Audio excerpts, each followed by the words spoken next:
You were with the First Lady at the time the president was shot by John Hinckley Jr. Can you tell us how that unfolded? You know, to this day, I still get emotional about it because it was such a horrific day.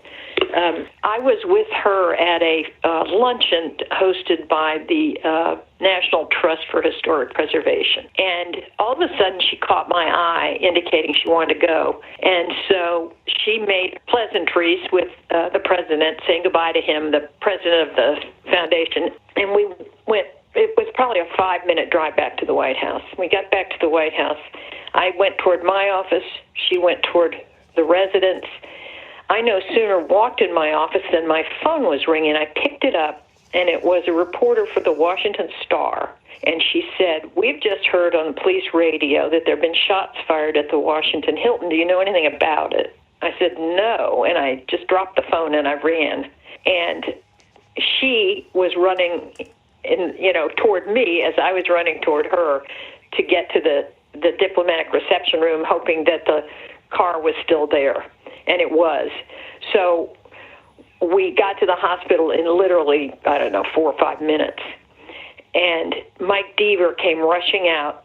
He had just found out that the president indeed had taken a bullet. We didn't know that.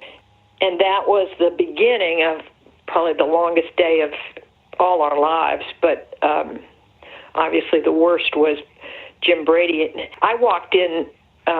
She went up to the chapel, and I went down to the office where all the nurses stationed, and I said, "I need a list of everybody who was injured and what hospitals they're in."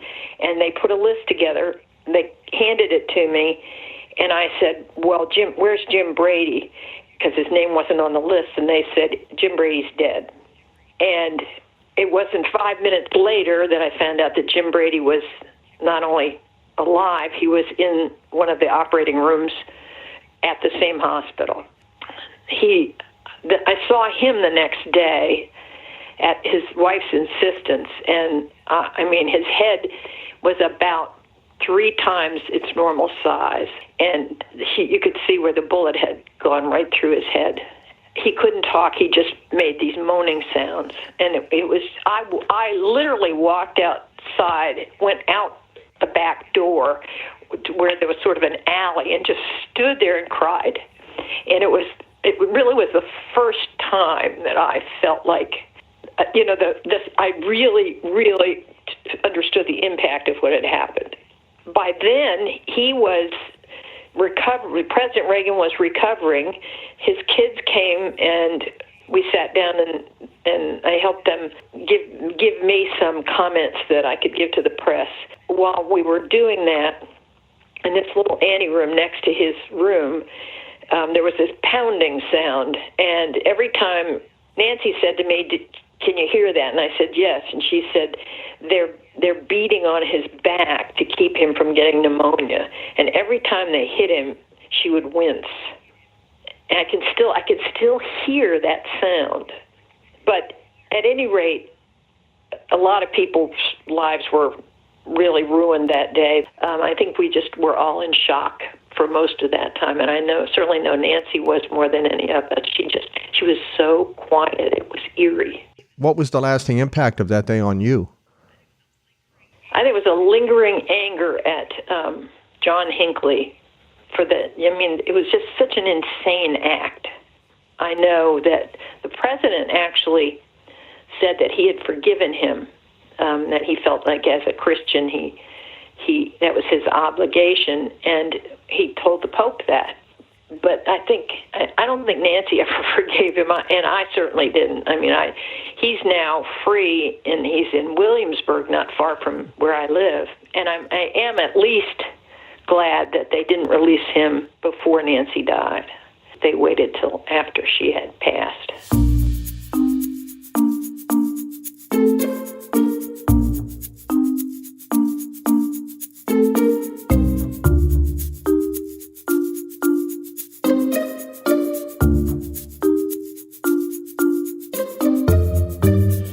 I'm Tim O'Brien. In this episode of the Shaping Opinion podcast, we're joined by Sheila Tate. She served as press secretary to First Lady Nancy Reagan from 1981 to 1985, and she has had a long and distinguished career in public relations. Today we're going to focus on Sheila's White House years, and more to the point, how Mrs. Reagan may have influenced history. The premise of our podcast is simple. We talk about the people, events, and things that have shaped the way we think. In this episode, we'll find out what it's like to conduct public relations in the fishbowl that is the White House, and the lasting impact a First Lady can have on American opinion. Nancy Reagan was born Anne Frances Robbins in New York City in 1921. When her mother was divorced and remarried, Anne took her stepfather's last name, Davis. In the 1940s, when she became a Hollywood actress, she took the name Nancy Davis. She married Ronald Reagan in 1952 when he was president of the Screen Actors Guild. They had 2 children. In 1967, she became First Lady of the state of California when Ronald Reagan was elected governor. She supported Ronald Reagan when he first ran for president in 1968, and he lost to Richard Nixon. He ran again unsuccessfully in 1976 against President Gerald Ford. Nancy Reagan became the First Lady in 1981 after the 1980 election of Ronald Reagan as the nation's 40th president. During the Reagans' 8 years in the White House, they experienced many things, from an assassination attempt, to the fall of the Soviet Union, to a booming economy, numerous world-changing events, with Nancy Reagan having a quiet but unmistakable influence on her husband's presidency every step of the way. In Sheila Tate's first book, Lady in Red, she describes how she was with Mrs. Reagan during some of the biggest moments in the Reagan presidency.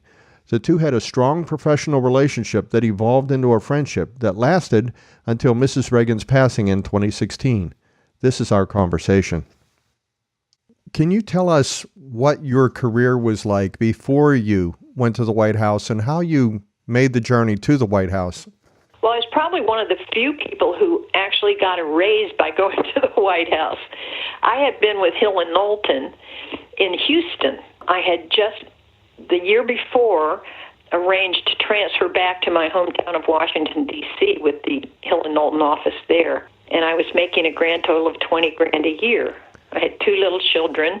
So the job doubled my salary to begin with, which was, almost never happens that way, but for me it did. But it also meant a lot more obligations. I had to have somebody caring for the children, and I was traveling a lot. All those kinds of considerations played a part in my everyday life, really. But it was absolutely the most incredible experience. I mean, I saw the world. I dealt with almost every issue you could imagine. It changed my life. It was a wonderful experience. What went through your mind the first time you walked into the White House as Nancy Reagan's press secretary? I wondered how long I would be there. I mean, it just felt like such a huge responsibility, and everything was new. I was meeting all new people. Our whole staff was unfamiliar with each other, and yet, the outside world wasn't waiting. The pressures for reporters to, get in there and get to know you and size you up was relentless. When, in fact, the very first day that I reported for work, it was 10 days before the inauguration, so we were in the transition office. When I got there, Barbara Walters was sitting waiting for me. She had flown down from New York because she wanted to, get her marker down to be the first one to ask for an interview. And it never got any easier than that. I mean, there were days for the assassination attempt, for instance, I probably fielded 100 telephone calls. So the pressure was intense, and you had to learn to live with that and to recognize that every word you said had the potential for being on the front page of the newspaper the next day. So, we had to be very thoughtful and cautious as you made your way through the whole quagmire. Did Barbara Walters get that first interview? No, she didn't, but she did get an early interview, and I'm glad she didn't because her first interview was so silly. She actually ended it by asking Nancy Reagan if she were a tree, what kind of tree would she be? I remember being so embarrassed that you would ask such a question. And I can't even remember what Nancy Reagan said because it was such a stupid question. All I could think about was how stupid she sounded asking that question. You know, we make these Q&A sheets for clients and people up before they do interviews, and I can't ever remember briefing a client, giving them a Q&A that had a tree question on it. You know, years later, I was George H.W. Bush's press secretary during his '88 campaign, and even he, as experienced as he was in handling media, he sat down with me for 15 minutes every day before he met anyone from the press, just to focus so that I could help him discuss what he wanted to say and how he would say it. I mean, it's really an important aspect of the job. Turning to Nancy Reagan, she had a reputation for being a very demanding person behind the scenes. How did you manage that? I found her to be one of the easier persons I ever worked for. And because she really was a perfectionist, but for me that meant she knew what she wanted. It's easier to work for somebody who knows what they want. It's very hard to work for somebody who's all over the map, you know, and you never know what they're from day to day what they're gonna want. She and I we synced, you know, we worked well together, and I hated leaving, but by then it was, you know, after over 4 years there, you're exhausted. The children would like you home a little more often as they get a little older and they get to be teenagers. You think, I think I better be home a little more often. The pressure was on me, and I finally left, but not without real sadness because I loved working for her. One of the things you mentioned in your book, you mentioned Anne Wroblewski. She described that when she worked alongside you for Mrs. Reagan, that there was this thing that she called the next question. What did she mean by that when she said Mrs. Reagan always asked the next question? Yeah, you know, I thought that was a really interesting way of thinking about it because she's absolutely right.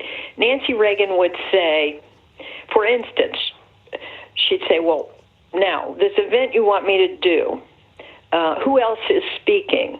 Anne would tell her, and she'd say, "What have you determined what they're going to talk about so that we don't replicate each other?" Or she would say, I'm going to meet with this group of young people and their parents, right? And Anne would say yes, and Anne would say, and the kids will be in a semicircle around you. And she said, where will the parents sit? I mean, she always asked that next question. She wanted to be sure she had the full picture. And it was a very good way to manage things. She managed so many things around the White House and around the presidency. And one of the things that you spent some time on in your book is the state dinner. How her role in planning those state dinners and how they were much more of an opportunity than just an event. You say they were more than a party, more than a chance, but they were actually a chance for Mrs. Reagan to provide a certain amount of influence. She decided the guest list, who should come from the Senate, who should come from the House, the media, and others. How do you think those state dinners played a role in the president's agenda? What kind of influence did they give Mrs. Reagan? I think the most important objective of a state dinner is the diplomacy that is working through the whole thing. I mean, when you honor in that way, in a formal state dinner, it says a lot. It says that the relationship between the two countries is important, and the dinner really is an extension of all the diplomacy that goes on. And for the president and the leader of the invited country to spend a lot of time before the dinner in meetings and then to celebrate together that night, that's the extension of that whole diplomatic effort. The first state dinner we had was Margaret Thatcher, and the last state dinner was Margaret Thatcher. And that was a signal. I mean, as far as Ronald Reagan was concerned, Margaret Thatcher was his best friend, truly. But for Nancy, it was, I mean, for instance, she would sit down. The guest lists suggestions would come from the State Department and from the social office, and she would work with them to figure out how to bring other people into it as well. She would preview the dinner by having the chef make the food in advance. This is part of her being a perfectionist, so that she would get a chance to taste it and make sure she liked it. She would have the florist set up the table flowers in advance so that she could be sure that they set the right tone. The entertainment was carefully selected. Even Frank Sinatra helped get entertainment on more than one occasion. I mean, it was always a memorable event. Everyone was a little different. It wasn't any kind of cookie cutter approach. And I would, the press secretary in the West Wing and I would make the recommendations for what press and what publishers to include in each dinner. So a lot of us had, a small hand in it, but she had the most control over it, which is the way it should be. One of the things that you described in your book was the way the media behaved at those events, and you described how times have changed, really. All you have to do is read the book to see how much times have changed. But how would you compare the way the media covered those events and how they may cover the First Lady today? It's interesting. I sat and watched Melania Trump's Rose Garden presentation yesterday on TV, and I was so pleased to see that she wanted to take on this opioid issue because somebody needs to do it, and it makes a lot of sense because when Nancy Reagan did it, she targeted young children to try to convince them never to start using drugs. In addition, she visited treatment centers, and she went all over the country visiting kids who were in recovery, encouraging them that they had a whole life ahead of them. The press was skeptical of Nancy Reagan. They didn't think she was serious. It took us dragging them to, 30 cities and 50 different events before they finally said, "You're right, she is serious." And I suspect that Melania is going to have a similar experience. I mean, she's gotten some mockery even in today's coverage of it, which annoys me. But it's the way it is. What we didn't have was social media. We didn't even have cell phones. So it seemed like a simpler time. It didn't at the time seem simple, but when you look at it now, it seems like we had more ability to manage the media, and her staff's going to have a bigger set of issues to deal with them. But I think she's going to be very good at it. I'm very hopeful. That kind of brings us to a sort of a philosophical question that you raised, and this isn't specific to Mrs. Reagan, but you said that once a First Lady realizes her power to influence opinions, she learns how to draw her audience in, and before they know it, make them her allies. How did Nancy Reagan do it? By pure willpower and repetition. You've got to prove that you're serious. And when Nancy Reagan took press out, we went, I don't know how many states, and in fact, foreign countries. We brought first ladies from other countries to the United States, and we spread this desire to do something about the drug issue in ways that were measurable, and the press had to accept that. But for a first lady, Nancy said the first time she got a letter from somebody saying that she had saved her child's life, she cried. Well, that's the kind of thing that happens to a first lady when they really realize that they can make a huge difference, and it gets them very energized, and they just want to do more and more and more, and that was how she conducted herself, and I hope Melania catches the same bug. One of the things that happens when anyone gets in front of the media more and more, they get more comfortable. And as you say, she found her voice. Mm-hmm. How did she find her voice? I have to say, one of the stories that you relayed in your book was when Nancy Reagan was speaking to the American Newspaper Publishers Association at the Waldorf. Yeah, yes. Her father had recently died, and she told the story of how lucky she was to have been able to be at his bedside for several days before he died, and to share with him her feelings of gratitude for his place in her life. And she ended it by, first of all, that was unusual for her to tell a personal story and not just break down. But she did, and at the end, she said she was writing an article about it. I think it was from McCall's magazine. She was donating the fee to the organization she was speaking to. She spoke to me about him a lot. She really adored this Loyal Davis. And there are wonderful stories, if we have time, we could get into about the kids that she saved, 2 little Korean kids who needed open heart surgery. And we were in Seoul and met with them. And the Reagans brought them back on Air Force One, and she took them up to the St. Francis Hospital in Long Island. And they both were operated on. They both survived the surgery. These were kids who couldn't take more than 2 steps without turning blue. And the South Korean medicine wasn't ready to do that kind of surgery yet. Anyway, years later, turns out these 2 children who were unrelated had been adopted by an American family and were living in Arizona. And he, as a young adult, got in touch with Nancy when he found out that this had happened and that he didn't know she had saved his life.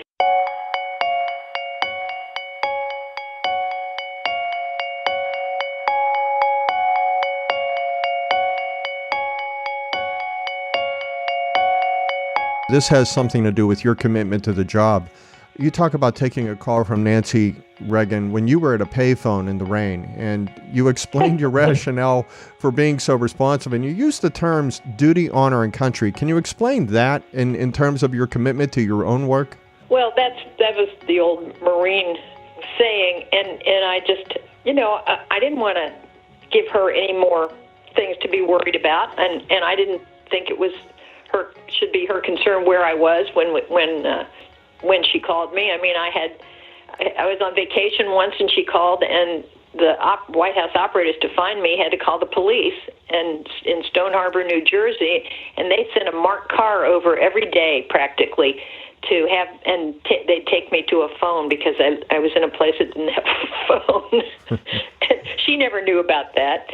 There were a lot of those kinds of experiences that, I wasn't going to burden her with my penny little concerns. Those all became funny stories later as I look back on them. And one final question, how did the White House change Nancy Reagan, and how did it change the country? Well, I look back on them as really significant years.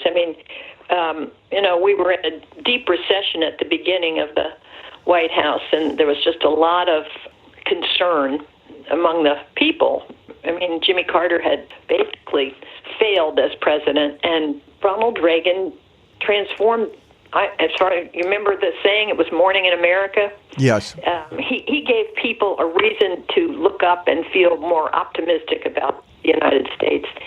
I think the Reagan years had a significant and long-lasting impact, and I was proud to be part of it, even if it was just a small part. Sheila Tate, thank you for being with us today. Thank you.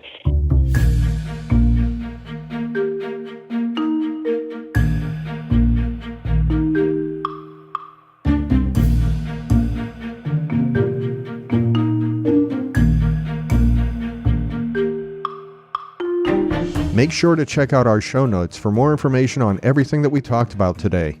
You'll find information on Sheila Tate and her book, Lady in Red, An Intimate Portrait of Nancy Reagan. And don't miss our next episode. Subscribe to the Shaping Opinion podcast in many ways, and they're all free and easy to find at iTunes and at shapingopinion.com. This is where we talk about the people, events, and things that have shaped the way we think. Until next time, I'm Tim O'Brien.